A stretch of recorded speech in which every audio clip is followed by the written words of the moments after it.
2011-র পর ইস্যু হওয়া এসসি/এসটি শংসাপত্র নিয়ে সিআইডি তদন্তের হুঁশিয়ারি আদিবাসী ও অনগ্রসর শ্রেণী কল্যাণ মন্ত্রী ক্ষুদিরাম টুডুর দাবি, এই বিষয়ে ইতিমধ্যেই তদন্ত চলছে। প্রয়োজন হলে সিআইডি তদন্ত হবে। শুধু তাই নয়, জালিয়াতি করে শংসাপত্র ব্যবহার করে সুবিধাভোগীদের বিরুদ্ধেও নেওয়া হবে কড়া ব্যবস্থা। দরকার পড়লে দামি ডিটারজেন্ট পাউডার দিয়ে সব পরিষ্কার করবেন হুঁশিয়ারি মন্ত্রী। সমস্ত 2011-র পর থেকে যেসব সার্টিফিকেট এসসি/এসটি সার্টিফিকেট ইস্যু হয়েছে, আমি সমস্ত এবং সচিবকে বলে তদন্ত চলছে এবং পরবর্তীকালে আমি সিআইডি তদন্তের জন্য আমি সরকারের কাছে আমি ডিপার্টমেন্টের সচিবকে বলেছি যে আগামী সিআইডি তদন্ত করা হোক।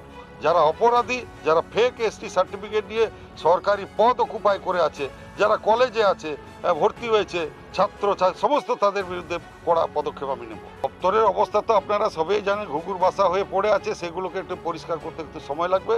তবে আমি একবারে নিট অ্যান্ড ক্লিন সার্ফ দিয়ে, সানলাইট দিয়ে, এক্সেল যেটা দামি সার্ফ দিয়ে আমি পরিষ্কার করে দেবো।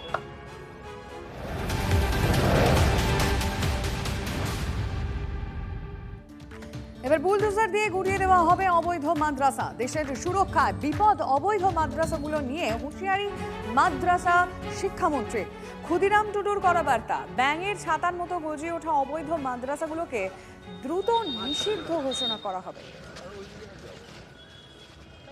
আমি অবৈধ মাদ্রাসা পশ্চিমবাংলায় যতগুলো আছে আমি সচিবকে বলেছি, সমস্ত সেগুলো ব্যান্ড হয়ে যাবে।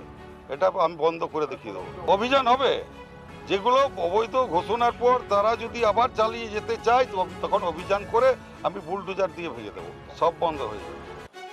এই সরকারের আমলে ওগুলো সব বন্ধ করে দেবো।